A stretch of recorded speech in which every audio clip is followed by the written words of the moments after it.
Hey, it's Heather with Curipod. So we're all excited that you know now how to create a lesson. Dive deeper into how to teach a lesson in Curipod. After you've created it, you will be on this edit screen. It is as easy as hitting start now. But for you to be able to see what it looks like on the student screen and the teacher screen as we are teaching a lesson in Curipod, I'm going to use the preview button. So right now, what we'll see is this is what it looks like when a student goes to Curie.live and they put in the code. So when they put in the code, it will not take any of the student information. It's just a simple join in. So the student put in their real name here. But notice over here, they have what we call a fake name. So Brave Pen is going to be the nickname that I have throughout the lesson. So it makes it to where even the reluctant student in the corner is not identified. They feel safe in this environment to participate and knowing that no one would know their name. Now, as a teacher, you're probably going, but I would like to know the name. So we have this built in. If you go into settings and open moderation, you can have two choices. You can open it up, which I'm going to do, and then we can also show how to do it on a different device. I'll go into that a little bit later in a different video. So for now, we're going to hit open. It's going to tell you this is the moderation view and you want to make sure. So this is a great time to grab that tab and pull it over maybe onto a second monitor or where students cannot see it. So when I'll open it up, it'll see that here I have logged in. I'm Heather and my nickname is Brave Pen. Notice it is on a different tab. So when I go back in here, I'll see that Brave Pen is me. So I just hit start and it's going to pull up the slide deck. Once again, this is the student view. This is your view. And whenever the students are participating, you have that moderator tool there for you to see what is happening in real life. So what I want to do is also kind of show you, I'm going to go through the different slides and you'll see as I'm doing the slides, it's telling the students when it's their turn to get ready. Those slide decks are on the student view right here.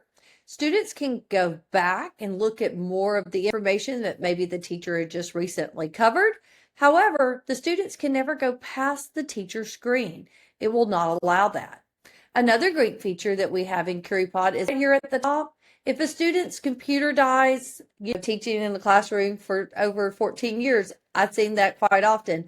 Is if a student for some reason is late for class or has to leave and come back in, they can join the lesson by just putting in the pin at Curie.live and it will take them to the active part of the lesson. If a student is missing a couple of slides, they can take that moment and go back and catch up on the missed information. So when an activity is started, it's going to look like this. And I'm going to go back to the focus screen. It says, think about a time you saw someone behaving poorly online. How did it make you feel? And I'm going to write sad. Maybe it made me feel scared.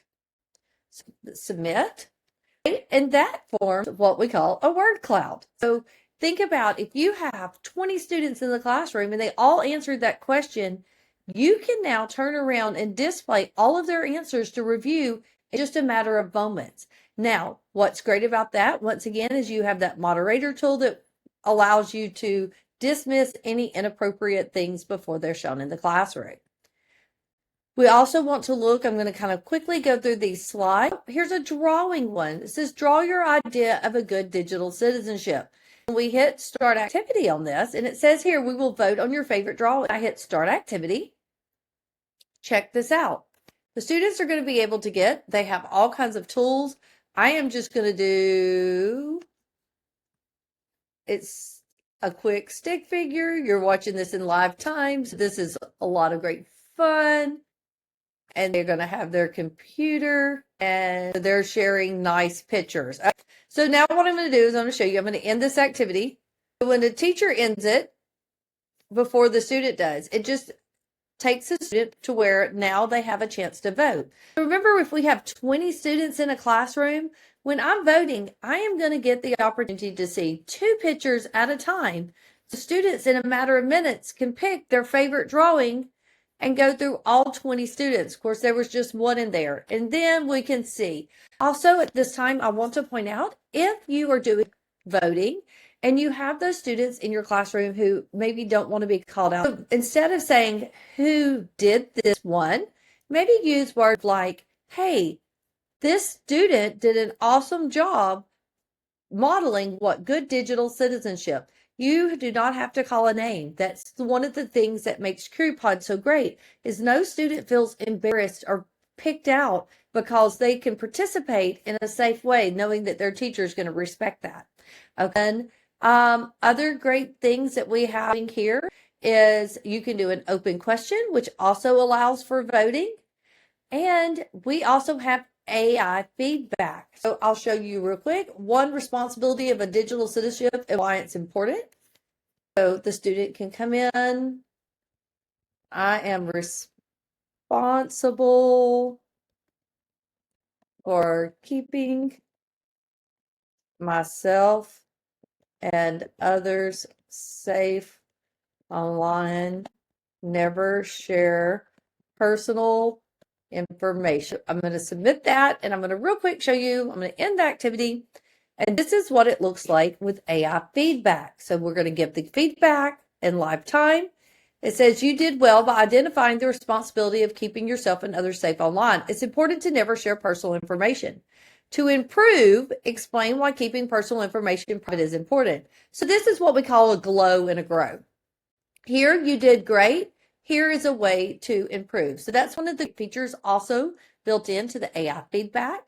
We also encourage think, pair, share, where students are having conversations in the classroom about what they are learning.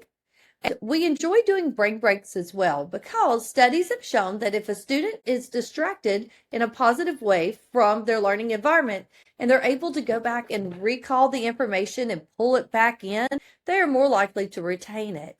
And we also have polls in there. How confident do you feel? So this is like an exit ticket for teachers to check to see where they're going. So I hope you enjoyed our preview and I look forward to sharing more fun things with you in Curipod.